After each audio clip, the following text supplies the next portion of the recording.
नमस्कार मित्रों। पिछले भाग में हमने यह समझने का प्रयास किया था कि गरुड़ पुराण कोई भय की पुस्तक नहीं है, बल्कि जीवन को सही दिशा देने वाला एक दिव्य ज्ञान है। आज हम उस बिंदु पर पहुंचते हैं जहां से गरुड़ पुराण का वास्तविक प्रवाह प्रारंभ होता है। आज का यह भाग केवल कथा नहीं है, यह एक चेतना है, एक बोध है जो हमें यह समझाने आया है कि ज्ञान वही है जो जीवन को बदल दे। आज हम जानेंगे वो गरुड़ कौन है, वे भगवान विष्णु के इतने निकट क्यों हैं और ऐसा क्या हुआ कि स्वयं नारायण ने जीवन, मृत्यु और आत्मा का यह गूढ़ रहस्य गरुड़ को सुनाया। गरुड़ को सामान्य रूप से एक विशाल पक्षी के रूप में देखा जाता है, परंतु यह दृष्टि अधूरी है।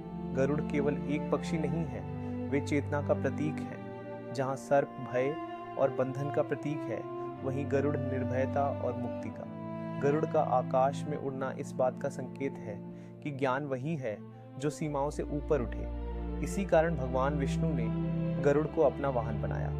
नारायण स्वयं कहते हैं, जो भय से मुक्त हो, जो सत्य को जानने की जिज्ञासा रखे, वही मेरे समीप आ सकता है। गरुड़ में अपार शक्ति थी, पर उससे भी अधिक थी उनकी विनम्रता। वे जानते थे कि शक्ति बिना ज्ञान के अंधकार बन जाती है, इसलिए उन्होंने युद्ध नहीं बल्कि प्रश्न चुना। प्रश्न ही वह द्वार है जिससे ज्ञान प्रवेश करता है। एक समय की बात है, गरुड़ ने देखा कि मनुष्य जीवन में कर्म करता है, संघर्ष करता है, परंतु अंत में सब कुछ छोड़कर चला जाता है। उन्होंने देखा कि कुछ लोग मृत्यु से भयभीत हैं, कुछ मृत्यु को नकारते हैं और कुछ उसे समझे बिना ही जीवन व्यतीत कर देते हैं। यह दृश्य गरुड़ के हृदय को विचलित कर गया। तभी गरुड़ भगवान विष्णु के पास जाते हैं, नतमस्तक होकर कहते हैं, हे प्रभु, यह संसार कर्मों से बंधा है, परंतु जीव अपने कर्मों का फल नहीं जानता। वह जन्म लेता है, जीता है और फिर मृत्यु को प्राप्त होता है, परंतु उसे यह झात नहीं होता कि उसके बाद क्या है। गरुड़ आगे कहते हैं, हे नारायण, यदि जीव यह जान ले कि उसके कर्म उसे कहाँ ले जा रहे हैं, तो वह कभी अधर्म का मार्ग नहीं अपनाएगा। कृपा करके मुझे वह ज्ञान प्रदान कीजिए जो समस्त प्राणियों के कल्याण हेतु हो।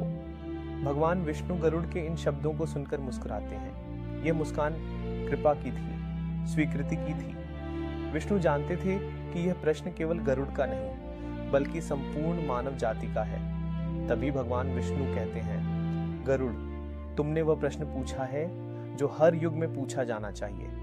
यह ज्ञान मैं तुम्हें प्रदान करूंगा, पर स्मरण रखना, यह ज्ञान भय के लिए नहीं, बोध के लिए है।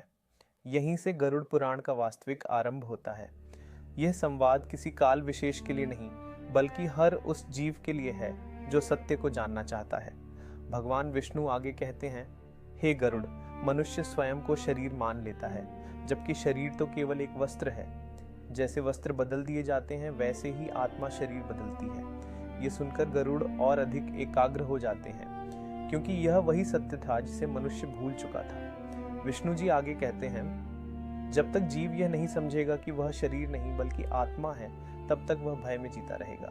यही गरुड़ पुराण का मूल उद्देश्य प्रकट होता है। मृत्यु का वर्णन इसलिए नहीं है कि जीव डरे, बल्कि इसलिए है कि वह जाग जाए। भगवान विष्णु स्पष्ट करते हैं कि बेकानबीन जो जीव मृत्यु को समझ लेता है, वह जीवन को व्यर्थ नहीं करता। गरुड़ पूरे ध्यान से इस ज्ञान को आत्मसात करते हैं, क्योंकि वे जानते हैं कि यह ज्ञान संसार को बदल सकता है। विष्णु जी आगे कहते हैं, गरुड़, मैं तुम्हें कर्म के रहस्य बताऊंगा, यमलोक की यात्रा बताऊंगा और यह भी बताऊंगा कि कौन सा कर्म किस मार्ग की ओर ले जाता है। यह सुनकर गरुड़ और भी विनम्र हो जाते हैं। उनकी आंखों में भय नहीं बल्कि करुणा है। यही कारण है कि गरुड़ पुराण को केवल मृत्यु ग्रंथ समझना एक बड़ी भूल है। यह ग्रंथ जीवन को पवित्र करने का मार्ग है। भगवान विष्णु अंत में कहते हैं, हे गरुड़, इस ज्ञान को ध्यान से सुनो और इसे उन तक पहुंचाओ जो सत्य को जानना चाहते हैं। और इसी क्षण से गरुड़ पुराण की दिव्य यात्रा प्रारंभ होती है। अगले भाग में हम विस्तार से जानेंगे आत्मा क्या है, शरीर से उसका संबंध क्या है और मृत्यु वास्तव में क्यों एक अंत नहीं है। इस ज्ञान यात्रा में हमारे साथ बने रहिए। हरि ओम।